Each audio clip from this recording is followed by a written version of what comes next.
Chồng em vào tới trình nhiên tự nhiên rồi.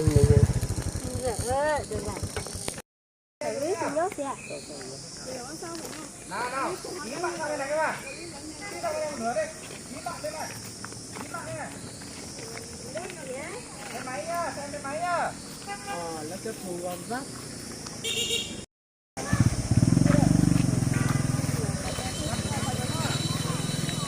Tiền đấy.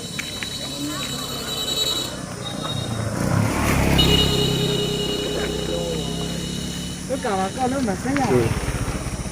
Ai xe? Dạ vâng. Vô về tránh nhà rồi. Đi bộ. Đi bộ. Đi bộ hả?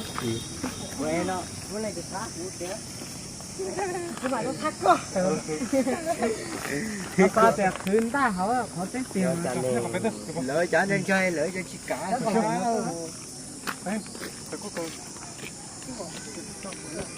Tính nó.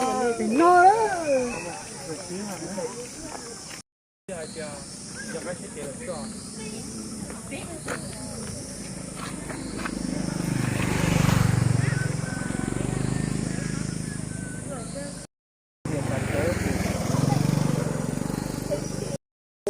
Tôi chỉ bố thế, ý dùng tôi lúc tử nè.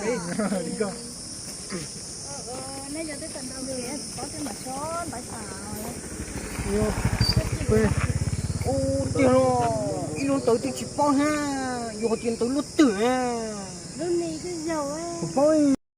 Ngoài ban tổ chức đề nghị các trưởng đoàn đưa nghệ nhân tập trung tại khu vực hai bên cánh gà để chương trình sắp được bắt đầu ngay sau đây. Chà. Cái là cái đầu kể cái nhà một chút này kể mẹ đi. Kể hả? Kể kia có một chuyện gì nhưng còn cao ở trên này nhưng khó thôi. Cái to cái khó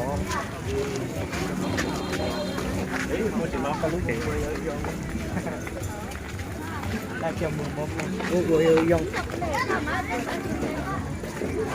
cái gì cái gì kìa nè Rồi bên này cái này lên xe này.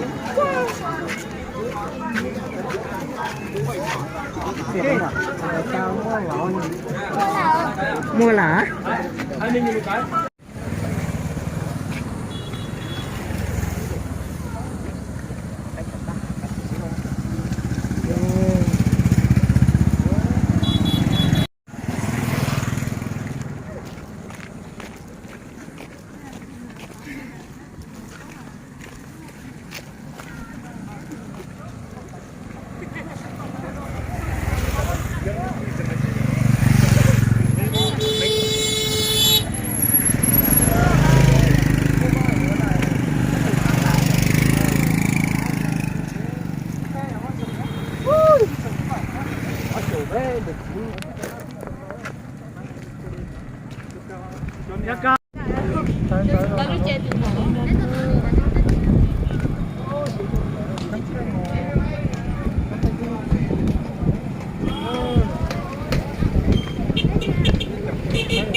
để bỏ chỉ nên là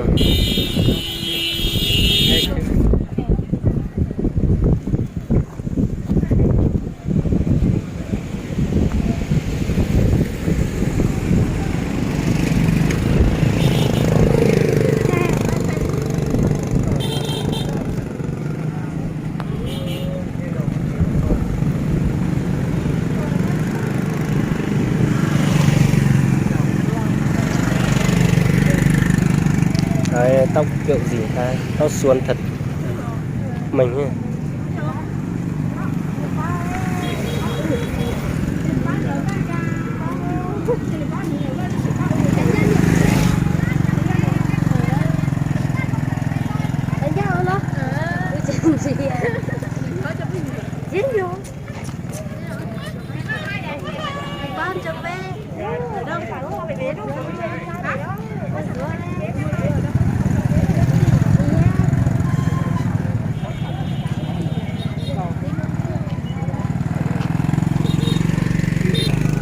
Hello nhé sơ.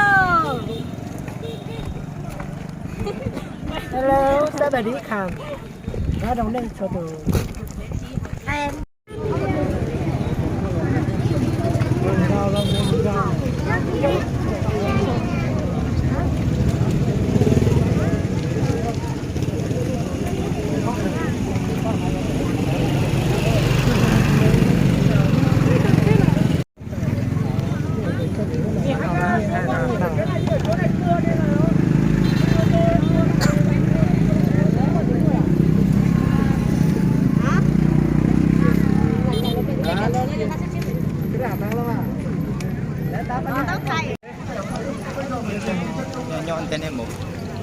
Anh sẽ chạm mồ.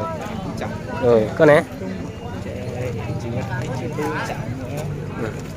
Anh sẽ xài tiền bé thêm một xe vắt. Xài gì tiền bé thêm mùa.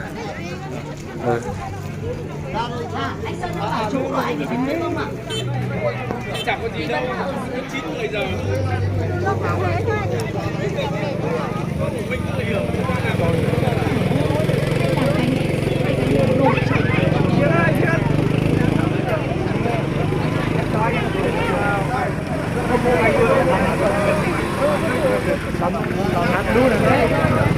Nó lộn rồi. Chị là chị kìa.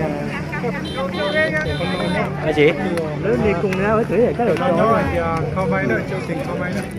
Nên là đợt thóc quân một khác phần đó này. Em đọc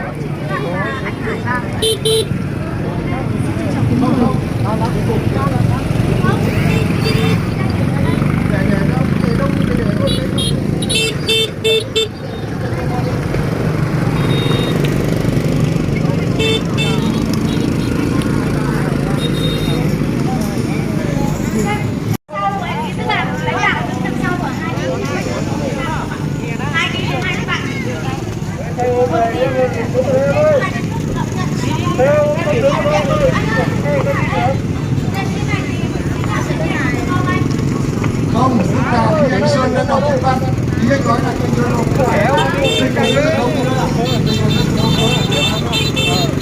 Đây, không quá là quá.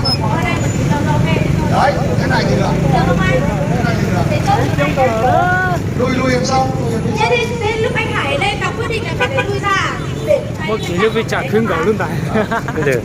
Người lãnh đạo phải đứng ở dưới này để nhận. Tôi bị trả khuyên gọi cả thằng. Đây. Đúng rồi, nó lo ở tông hao nè. Đây rồi, đây được chưa anh? Lấy một tạng. Đây cô gái. Lấy một tạng đấy, nhưng mà anh vẫn Lui lại sợ. một tí, cứ thôi ok thế thôi. Được không anh? Được rồi. Em đứng về đây được không ạ? Thế đọc, được rồi, em đứng đấy được rồi, nhưng mà khi... Em ơi, anh Tình anh hỏi này, khi đọc quyết định thì mấy người lên nhận? Đọc quyết